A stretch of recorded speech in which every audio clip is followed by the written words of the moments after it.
as you look at the timetable of this conference, you see, and this is an amazing timetable, and I'm a little bit responsible for it. Only a little bit because you were the ones who sent us the abstracts. Anyway, we are dealing with the offended person, the victim. There is no presentation of the role of the wrongdoer, the criminal, the offender, the one who did wrong. But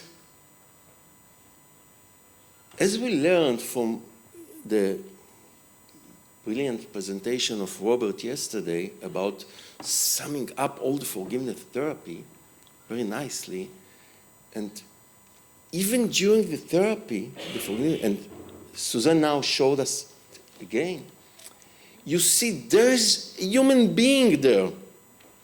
Actually, this is the role of forgiveness, to know that there is a human being there, not only one-sided offender, wrongdoer. It is a human being, and we saw it yesterday with Will and Peter's presentation. So there is a human being, but he's not in this conference. Well, I thought it is my duty to bring this person as well to this conference. And that's what I'm trying to do here, and I will try to keep my time so we'll be ready for coffee time. When we look at the person who did wrong, and I work in rehabilitation of such people as a criminologist, you want the person to go into a process that of course begins with crime desistance, but crime desistance is not an event, it's a process. And then we may call it rehabilitation, we may call it recovery. We have different names for it. We may call it self-development, because the person doesn't stop only at crime desistance. You want this person to develop as a human being, as we offer forgiveness therapy, offer the victim to develop as a human being, as well any recovery process for the offender is to develop, to grow, spiritually grow. Okay. Now let's begin our workshop. Let's take a moment of silence. And everyone, leave your cups of coffee, water, whatever, let it drop on the carpet, and relax. We all be quiet and try to find a point of quietness within. Great. Now let us look at ourselves, our experience in life, and choose a case in our life that we harmed someone. When we did wrong, don't take the most extreme case. Don't take the most light. A medium weight case. Please take it and see. Let's see what we did, how it harmed the other person or people, what we did. What do we feel about it? What did we feel there those days? What do we feel now? Is it possible to amend them without further injuring them or others? Maybe it's not. Are we willing to immediately amend them now when we look at it? Maybe later. Maybe we are not yet sure if we are willing or it is possible to amend them. Let's see the opportunities. Or never, maybe never. We don't want, it's possible. Thank you. You did now step 8. Okay, we all did. An example. Very nice of you. You invited me to visit you at your home. Thank you very much for this. So, and I came. I like it very much. I came. You invited me to your living room. Very nice. And you went into the kitchen and you came with a tray with a very decent pot of tea, which smell is refreshing, amazing. There's nothing that tea can cure, isn't it? Anyhow, and the pot itself, the cup itself is very nice. And even I say something about it and say, yeah, this is a very expensive one, very rare one that I found somewhere. And you tell me this, yes, okay. And then you go and you treat me with nice biscuits. Thank you, I love them. Vegan, of course, I'm vegan. And you know it, you are very sensitive to me. And then you go to the kitchen to bring something more. And I took the tea, I couldn't just wait for you. And somehow the cup left my hand and was broke. Boom! Oops! What do I do? My reactions. You know what's the first thing? I ran away. I will never come back. I'll erase your name from my phone, and then who cares? Don't invite me anymore. I never come. Okay? It's a good option anyway. Yeah? Why not? No, I'm not this person. Okay, so what I'll do, I'll blame the cat. You know, the cat jumped on the table. Oh, yes, yes. Unfortunately, there's no cat around. Oops. I know the dog's tail did it. But the dog is sleeping there in the corner, it didn't move. Even the noise of the dropping the cup did nothing to this dog. Well, I can't. Oops, and you are coming. Well, oops, I'm sorry. Yes, it's natural to say, I'm sorry. And you are very gracious with me, so everything went fine. I was sorry, you said this is nothing, I help you clean it a little bit. And then there was another cup of tea, this time less expensive, brought, and I used it and enjoyed the cup of tea and we had a good conversation. But I felt remorse because I knew you loved this cup of tea. And now the set is broken. It was a wonderful set. So there is a store in Tel Aviv I know, place which sells rare stuff. So I went there and I bought a wonderful, the most expensive set of tea. I would never buy it for myself.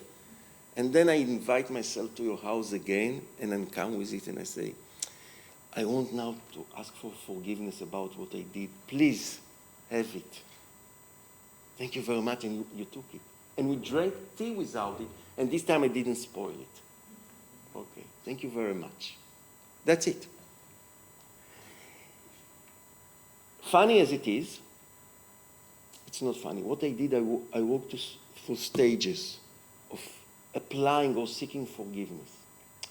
I know there are around views that forgiveness belongs only to the victim, and the offender cannot apply, ask, or seek forgiveness. Well, what I love in life, in our relative lives, is that we have different opinions. And this is amazing to have different opinions. I never argue with someone about his or her opinion because this is liberty of thought to have different opinions. So I think differently. I think we can apply for forgiveness, ask forgiveness. And I think it is also good for the victim. Very beneficial for the victim, but it is beneficial for community. Like, for example, we have, yesterday someone mentioned the Ubuntu in Africa and in DRC, of course, and we have in Hawaii and Polynesia, we have the Ho'oponopono, which began not as a personal, as it is practiced today very beautifully, but also as a social community solving problem. We have it in the Israeli Ethiopian Jews, those who came from Ethiopia. They have the shmagluts and the shmeglana, which is a process, the same process of solving social problems. And knowing that this is important for the victim, for the offender, and for the community as well. And this is especially practiced in communities which are strong, not in our anomie of society as we practice it here. No one knows one's neighbor. No, when there is a sense of community, it is important for the community as well. So applying for forgiveness is related to everyone involved. Okay. Step 8 of Alcoholics Anonymous is the group that invented the 12 steps. It's Bill Wilson, the co-founder. He's the one who wrote firstly the 12 steps out of his own experience and the experience gained by his friends. There were about 100 recovering alcoholics those days when he wrote the 12-step program. And out of their experience, they discover that the spiritual struggle, the development process of a person who is going into recovery and want to get over not only drinking, but as a human being, to fill in the emptiness that sent the person to drink, sense of existential emptiness. So you have to fill it with something, and the something was spiritual journey, which Bill himself had as a rapid experience, spiritual awakening. But others didn't have it. So they have this process, and within this process, there is step 4, making a list of whatever self-inventory, moral inventory doing. And within this step 4, there is something of how to end resentment. This is written in the first Alcoholics Anonymous big book, How to End Resentment. And they say the resentment is the #1 enemy. It killed more alcoholics than any other enemy. Resentment. See the foundations for forgiveness therapy. But, okay, so we do this process and I end the resentment. In a more advanced stage, step 8, I look back at those people that I did the list with, whether I finished the resentment or not, and I try to have it done correctly, so no more resentments. And then I ask myself, am I ready to forgive them?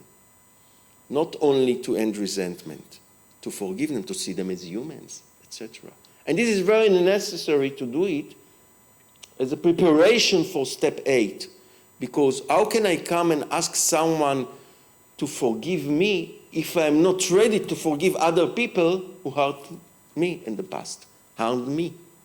So we fit with ourselves, and you see this is spiritual struggle, spiritual journey that I'm doing. So I'm sitting with myself, getting ready to apply for forgiveness, and before preparing myself to forgive all others that harmed me. And believe me, addicts people have many people who harmed them in their lives. So there are a lot of resentments. As we heard, it sent many people to drink or abuse drugs again and again. So we have not only to finish the resentment by this process, but also to overcome it absolutely by forgiving. And then what we do? We do, and step 8 says, made a list of all persons we had harmed and became willing to make amends to them. So applying for forgiveness is not enough. We have to try to correct the wrong as far as it is possible without injuring them or others. But as far as possible, sometimes it is not possible, but there are solutions. And the 12th step, with its cleverness, found solutions even to the impossible cases. And then, step 9, made direct amends to such people wherever possible, as said, except when to do so would injure them or others, which we, of course, we don't want to do anymore. So how we do it? What I love in the 12th step, and you can see that I'm quite emotional about it, it was my PhD study, Narcotics Anonymous in Israel, from 91 to 95. I mean, I finished it in 93 and then took a long process to review it, unfortunately. I was a member of Narcotics Anonymous. I did some drugs in my life. And so it was easy. But I fell in love. And one of my reviewers of the dissertation said, Mr. Ronel fell in love with his research. And I said, what a compliment. He didn't say it as a compliment. It was a criticism. But I said, what a compliment. I love it. It is a compliment. How come you do a study when you don't love it? You fell in love with yours as well, of course. Okay. Anyhow, I fell in love with the program. Also, I could see some criticism. They ask you all the time in the academy to criticize, to judge, as yesterday said nicely. Yes. Anyhow, it is a very clever one. Since then, I use it as a therapist, as a clinical criminologist, and I see beautiful changes occur with people. And what's the cleverness is the steps. There is a gradual process. You grow with it. And the steps always divide the going farther into the very limited step you can do today, just for today. Doing what you can do, and then advance a little bit more and a little bit more. So how do we make amends? At first, we make a list. And then, so divide it into step 8. In step 8, you do it. You don't think about step 9. I just make a list of the people that I have to make amends to them, which we already made it in step 4, but then you use it in step 8. So if I'm obsessed with, oh, come on, and I don't know if you had this experience when we did the guided imagination now, sometimes it's very difficult to go to apply for forgiveness. As I said, I dropped the cup of tea, which is very minimal. I wanted to run away or to blame the cat. Why didn't you have cat? Now I have resentment towards you. Please hold the cat in your house. We need someone to blame, isn't it? Okay. Anyhow, when there is no one to blame, well, it is not them, this is me. It takes a while to admit it. And then to go to other people. There is, in the 12-step program, there is a stage in between. Confession. To go to our sponsor or whatever, to someone else, and to confess about the wrong we did. But this is a neutral person. It's uneasy. As Carl Jung said, confession breaks the wall in between people. He said it those days in the 30s. So you go to and confess, but it's not making amends with the person. And then you have to go to the person that did wrong and say, this is me, not the cat, not the dog, no one else. It's me, I was the only one there and I'm responsible for it. And I would like you to forgive me. I would like to restore our friendship. I would like maybe to build a newer one, a better one. Next time I'll be less shaky with my hands, promise. And here is a very nice set of tea. Please, whenever I come to you again, serve me with this to remind me my wrongs and my overcoming it. Okay, so how we do it? Step 8 says, let's divide the people whom I harmed into 4 groups. The first is those who I am willing immediately to go and to apply for forgiveness and make amends. Second column is we make it by a table. Second column is those that I will be willing later. Let's have some time, let's gain some experience with doing it. Then those that are maybe, and then finally those that never. Okay, and then we go into step 9, and I do it very shortly. And you see, it reduces the stress that I do it like this. Maybe I will not do step 9. I did step 8, it's enough. That's for me, it's enough. No. Then I finish step 8, okay, now go to step 9. Now I'm going to step 9 and I go to the list. The light cases are the immediate. So I go and I gain experience of how to apply forgiveness and how to make amends.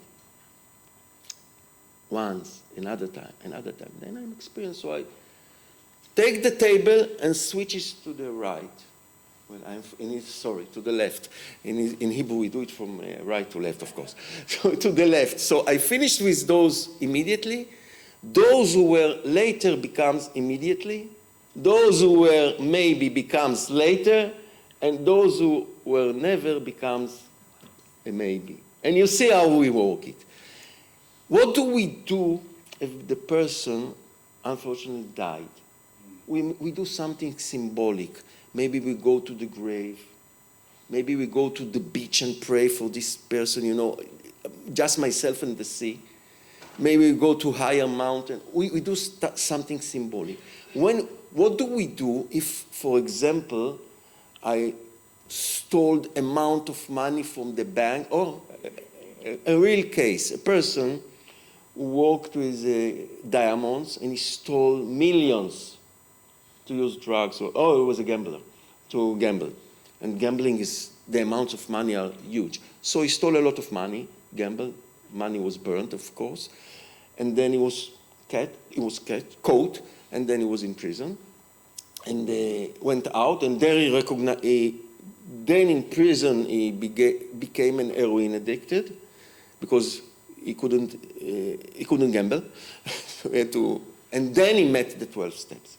And he walked on the steps, and now he comes into step. He didn't want to progress with the step. He said, how can I amend these millions? Now I work as cleaning stairways, yes? What do I earn? Nothing. And the sponsor told him, go to this person. Say, I'm sorry, I ask for your forgiveness. I did it. I can't bring back the millions. I can give you 100 shekel a month because I earned that amount of money, so I can give you 100 shekel a month, but I'm going to give it to you. And that's it. And this is a process. You see, the addict, thinking as an addict, I don't want to come to you and say 100 shekel a month. I want to put, did I steal 3 millions? Okay, please, have it. Take it, 5 million, take. Keep the change, please. I'm very sorry, because I'm an addict, I think, you know, in big. And what it teaches us to be humble. To admit you can do it, 100 shekel a month, but you do it. And you should take it out of your heart and do it. That's the way you do it. Thank you very much for listening. Go for a break of coffee, or if you have questions, please.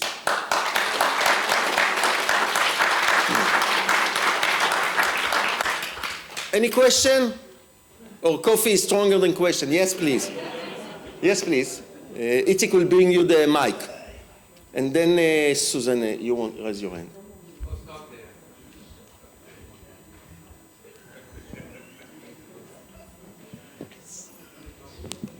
Thank you. I think it was very important to have this conversation as part of the forgiveness conference. From the offender, and it reminds me of a prison visit in the UK where they were doing this process. The prisoners wanted to show their remorse, but the people they'd hurt were not able to come. There was one elderly woman who had been burgled. She was in a wheelchair. She came on behalf of all those who had been victims, and these prisoners made the most beautiful things for her, to give her as a sign of expressing and wanting forgiveness. Beautiful boats out of matches and beautiful things. And it was very moving, but this was based on a biblical story. And I thought of this when you spoke, the story of Zacchaeus. Jesus went into Jericho. Zacchaeus was in a tree, he wanted to see him. He said, come to my house. I want to come to your house for tea. He didn't break the cups, but he spoke to him about forgiveness. He received salvation, and he said, I want to give back 4 times. He was a tax collector. 4 times which I've robbed from people was his immediate response to receiving that forgiveness. Yes. Thank you. Thank you for this sharing, because this is the strength of the process, and you can't say just, I'm sorry. It's not enough. Apologizing is not enough. You have to do something out of your belly, your heart, your brain, whatever, to show your remorse and to show you are changed and to show that you want forgiveness. Okay, Susan, you wanted to ask something or no? Well, I just wanted to comment that I think what you're talking about is so important, because I think in our society we don't allow for imperfections, and I think I was going to ask what makes it so hard for people to I think people have such a hard time admitting to when they do something wrong because of the way we view people. And if it was more accepted that we're all imperfect and we have things in our past that we made a mistake, it would be easier to admit and take responsibility and experience the consequences of our actions. But I just want to, but that's one thing. And the other thing is, I remember hearing Wiseman talk about bullying, and for kids who've been like bullies, and then they serve a suspension and they do their consequence, it's the way we welcome them back into the community that really matters. If we still view them as a bully, there's no reason for them to change their behavior. She talked about putting her arm around a student who had been suspended and greeting them with compassion and empathy, because they served their punishment, and we're going to welcome them back into the community, not just viewing them through the lens. This is very important, but also it is important because I spoke about their side, Right. the bullies. Yeah. It's important for them to have accountability. You know that there is no Hebrew word for accountability, unfortunately. Right. But We don't have it. In the Middle East, there is no accountability. Yeah, and that's why forcing apologies, it doesn't work, Yeah, right? of course, but we have to show ourselves, to show God, to show the other people that we are doing a process. Right. And this is a sincere process, not a faked one. Daryl, yes? Peter, yes. The key word is willing. Willing, yes, it is. The key word to it, or we became Willing, yes, that's it. Of course. You don't have to go, in my experience, in my humble experience, I've never once asked for forgiveness. That's up to the person I'm making my amend to. I make my amend, whether that person chooses to forgive me, that's their stuff. Of course, Yeah? of course. And it's like how you started off with proportioning blame, Yeah. When you start proportioning blame, you're pointing fingers at blame, and you've got the three fingers pointing back at you. You've got to look at Yes, yourself. yeah, You've got to yes. start with And then we change it like this, the one for me and one for God. Yeah, absolutely. But it's, I understand where you come, but I disagree a little bit about asking for forgiveness, because it's not my place to ask for that. It's the person who I've harmed to give the forgiveness, for me to humbly accept it. Yes. And as we said, we have different opinions for this, because I think we can ask for this. Okay, Daryl, and you will be the last one. Sorry. Hey, well, good morning, The everybody. coffee is getting cold. Come on, I'm gonna make it quick. It's very interesting that you would say this, because the young man who actually took my brother's life, right? Although I forgave him, society continued to look down on him, continued to want to beat him up at every turn. And so once we embraced that and had a unified front, it was only then that folks could actually see through our lenses, could actually see something different. And so it is, it's just interesting that you would say that, because I lost my train of thought, but society looks at folks differently until we try to bring them out of the rain. And that's what we need to do, is to bring them out of the cold and to the warmth. So thank you. Okay, so let me conclude. Positive criminology, I think the most basic thing in it is integration. 3 levels: integration, social, self-integration, and spiritual one. All of them should work together. And that this is for the victim as well as for the offender. Now, before we go out, Shifra, I'll do it. We are going to a coffee break, and then we go into parallel sessions. Look carefully at the board where you want to go. One session will be here. Another session will be in building 211, which is just you go outside and then to the left, to the next building to the left, and then you find 211. And then the last one is 213, which you go passing 211, same building, and you continue the corridor, and then you find 213.